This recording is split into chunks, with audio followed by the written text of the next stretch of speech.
So my primary day job is working in schools with an organisation called Change Talks, where we deliver mental health education to teenagers around Lancashire and South Cumbria. As a huge part of that job, we are often engaging with staff and the students themselves about the things that are negatively impacting their mental health. And one of the biggest ones that has come up recently has been exposure to videos about violence. So I want to take a moment to dive into why our feeds are full of this stuff and why it impacts us the way it does. So in order to understand why these things appear on our feed so much, we need to understand two concepts. The first concept is the way in which social media algorithms work. And the second concept is something that you may already know, which is something called morbid curiosity. We'll start with the algorithms. So algorithms are designed to give you a feed of things that you enjoy. But instead of actually working primarily off things like the like button or the comments or specifically what you put in the comments, the biggest thing that a lot of the algorithms work off is how long you are watching something for. So for example, you may see a video with violence in it and you might actually comment on it saying, I hate this, why is it on my feed? But you've watched it for a long period of time. Therefore, the algorithm learns that you like this type of thing, or at least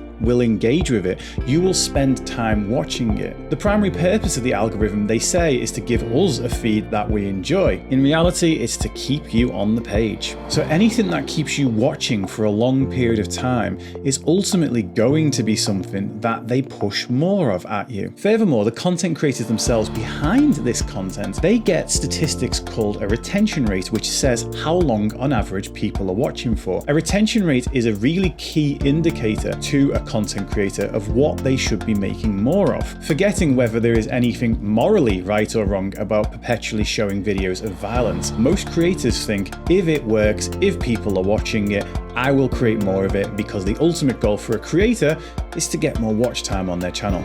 With that being said, watch this video all the way to the very end. So what does this all have to do with morbid curiosity? And in fact, what even is morbid curiosity? A lot of you may know the phrase, or at least be familiar with the action of it. If you've ever driven down a motorway and there has been a crash on the side of the road and everybody slows down to have a good old look at what's going on, you don't actually want to see someone being hurt or someone being injured, but you just can't turn away. This is a concept known as morbid curiosity, and things that we say we don't actually want to see, or on a logical level feel like we don't want to see, we are drawn in by, and we don't turn away from them as quick as maybe we should. Now, this doesn't mean you will see a violent video and you will watch it all the way through to the bitter end. It might mean that, but more often than not, what it means is that we've looked at it just a little bit longer than the average piece of content that we watch. So if you see a funny video and you watch it for 3 seconds, but a violent video keeps you watching even for something as simple as 5 or 6 seconds, that is a significant piece of data to the algorithm. As a result of us watching this stuff for longer, even if it is by these smaller amounts, the algorithm will put more of that stuff in your feed, and because the creators themselves are getting the data on the retention rate, they will create more of it. So there is more content of it being created simply because it draws a crowd, and more of it's being pushed to you because it works very favorably within the algorithm. Now, 5 years ago, you didn't get so much content recommended to you from pages that you don't already follow. But now that's happening so much more. You may find that all of this content is coming from pages that you don't follow or haven't even heard of. But the good news is that there is a very simple way to combat this, and that is by whenever these pages come up that perpetually use this type of content, you block them. When you find yourself with a violent video coming up, if you scroll past that thing as fast as possible, yes, you will need to override that morbid curiosity, but if you scroll past that thing as fast as possible, and then when there's stuff that you genuinely want to watch, you watch it for that little bit longer, or maybe even you let it run a second time, that is going to teach the algorithm that you do not want to engage with that style of content. Instead, you want to engage with this style of content. The algorithms and a lot of the content creators out there do not care about your mental well-being. They just care about how long they can hold your attention for.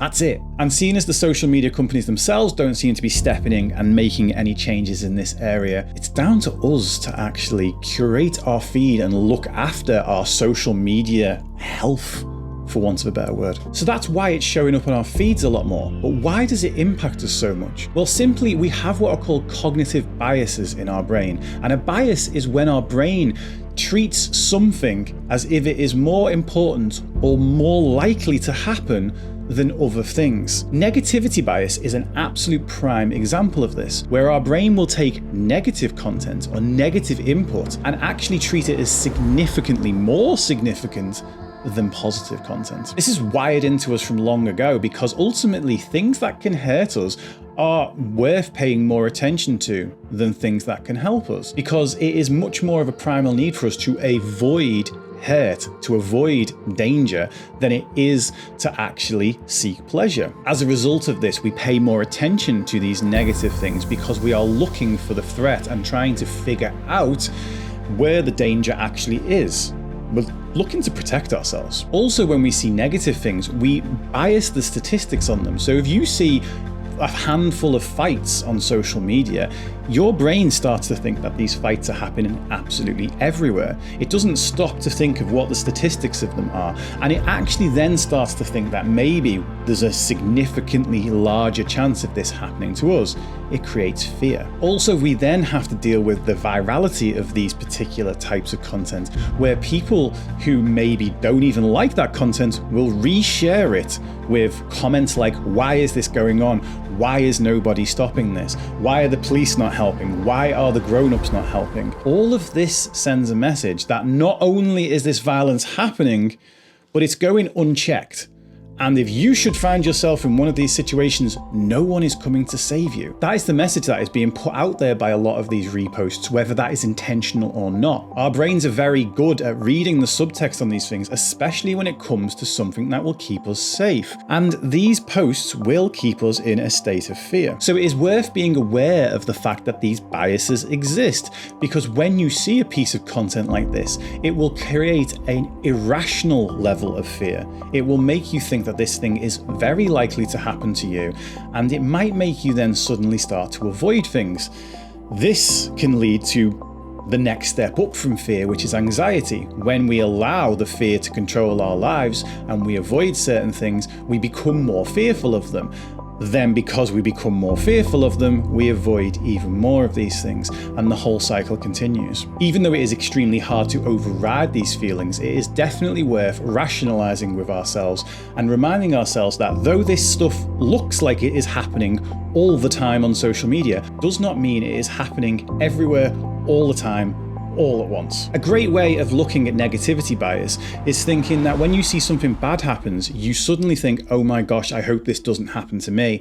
Whereas when you see something positive happening to somebody else, we usually think, "Oh, that had never happened to me. That person's so lucky." This is a really clear indication of how that bias is working, in the fact that we think that a negative thing is much more likely to happen to us, and a positive thing, we don't let the positive content influence us in the same way. That doesn't mean, however, that there is no purpose in watching the positive content, but on average it takes significantly more positive content, exposure to more positive content, to start creating this mindset that the world is a more positive place, that the world is a safer place. One big thing that I would recommend is actually checking out positive news sites, because the truth of the matter is that there are both good and bad things happening in the world all the time. But if we are only exposed to the bad things that are happening, it gets us into this wrong headspace that says that everywhere there is bad stuff happening all the time. And when you're in that headspace, you are going to live in fear and probably even anxiety. So until the social media sites themselves take a little bit of responsibility for this,